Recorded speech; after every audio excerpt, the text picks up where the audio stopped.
7 ऐसे संकेत कि ईश्वर हमेशा आपके साथ है। क्या आपको भी ऐसा लगता है कि जब भी आप अनजान खतरों से जूझते हैं, ईश्वर किसी न किसी रूप में आकर आपको बचा लेते हैं? जीवन में जब भी कठिन समय आता है तो क्या आपको लोगों की मदद मिल जाती है? हम कहीं से जा रहे होते हैं और अचानक हमें डर लगने लगता है कि हमारे साथ कुछ अनहोनी ना हो जाए, कोई हमारा सामान न छीन ले, कोई हम पर अटैक ना कर दे, या कोई भूत प्रेत का साया ना हमें नुकसान कर दे।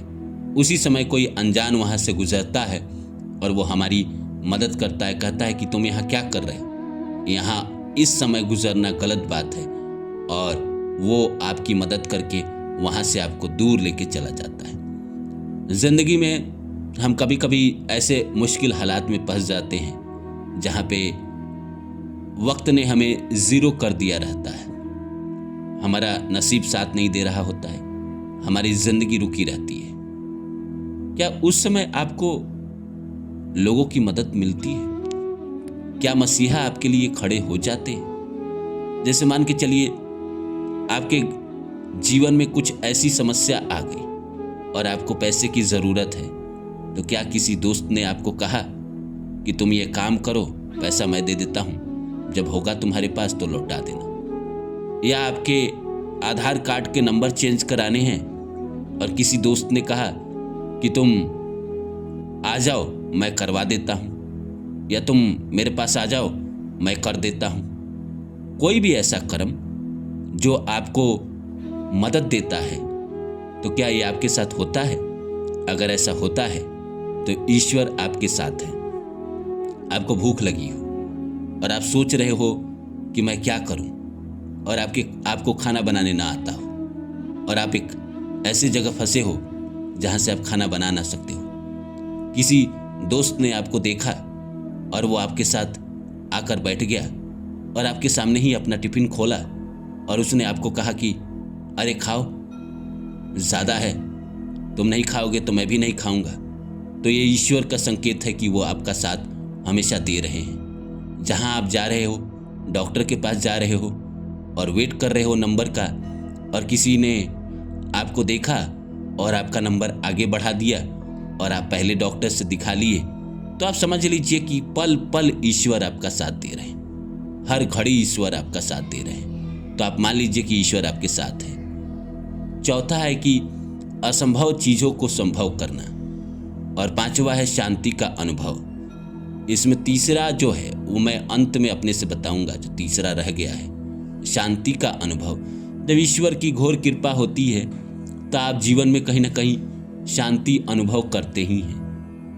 अब इस बात को कभी महसूस किए हैं कि जब आप मंदिर जाते हैं और मंदिर के प्रांगण में भगवान के दर्शन करने के बाद जब वहाँ बैठते हैं तो कितना सुकून महसूस होता है, कितना सुकून होता है। आप याद करिए उस पल को, जब आप कभी मंदिर गए थे, किसी भी मंदिर को गए थे, चाहे केदारनाथ की मंदिर की यात्रा पे गए थे, चाहे कोई सोमनाथ की यात्रा पे गए थे, और उसके कैंपस में जो बैठकर आपने शांति महसूस की थी, जब वहीं आप जिंदगी में महसूस करने लगते हैं तो आप मान के चलिए कि ईश्वर की कृपा होने लगती है।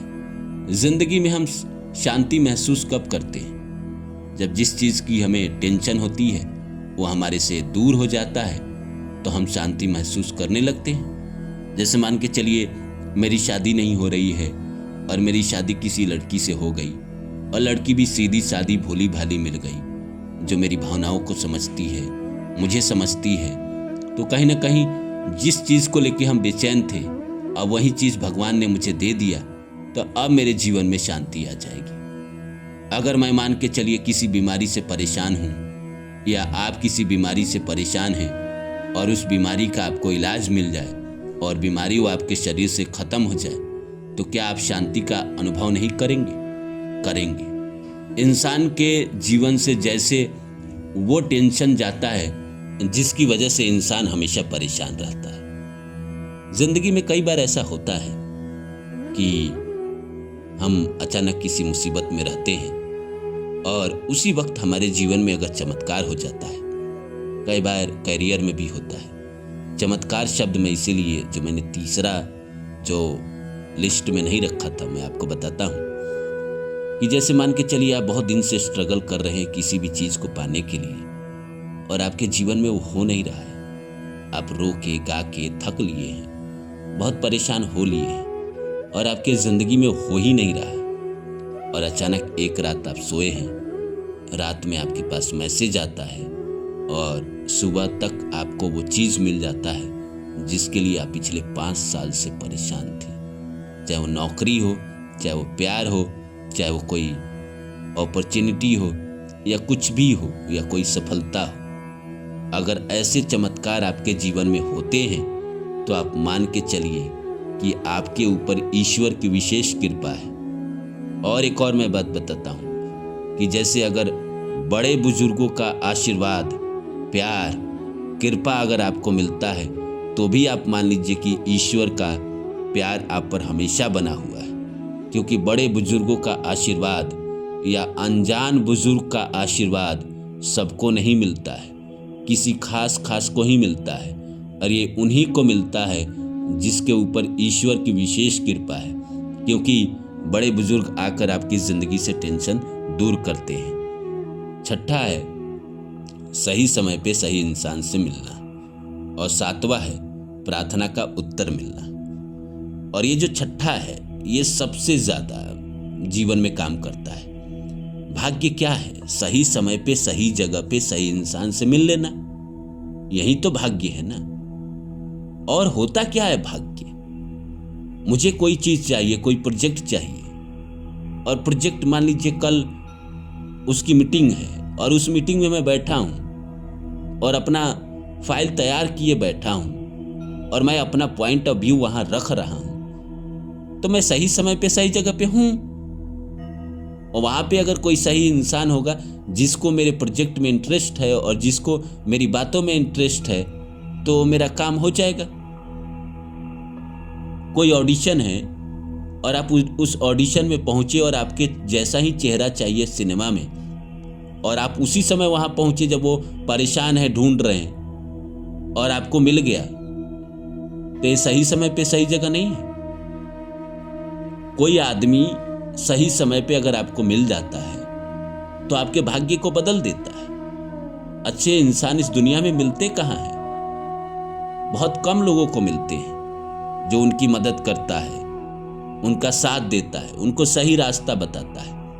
और जो आखिरी है प्रार्थना का उत्तर मिलना। हम कोई भी ईश्वर से प्रार्थना करते हैं, भगवान हमें बड़ी अच्छी लड़की से शादी कराना। शादी हो गई, शादी के बाद लड़की सुंदर नहीं है तो हम भगवान से तुरंत शिकायत करते हैं कि भगवान आपने प्रार्थना हमारा नहीं स्वीकार किया। बाद में रियलाइज करते हैं कि हमने भगवान से मांगा था अच्छी लड़की से शादी कराना। ये सुंदर नहीं है पर अच्छी बहुत है, अच्छाई इसके अंदर बहुत है, भोली भाली है, मासूम है, जो मैं कहता हूँ वही करती है।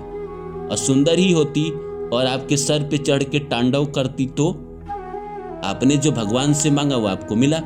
भगवान से आपने कहा मुझे सफलता दीजिएगा, अब भगवान ने आपको छोटी ही सफलता दी तो आपने भगवान से तो कहा नहीं बड़ी सफलता दीजिएगा। जो भी आप भगवान से मांग रहे हैं, अगर भगवान आपको दे रहे हैं तो आपके प्रार्थना का उत्तर मिल रहा है।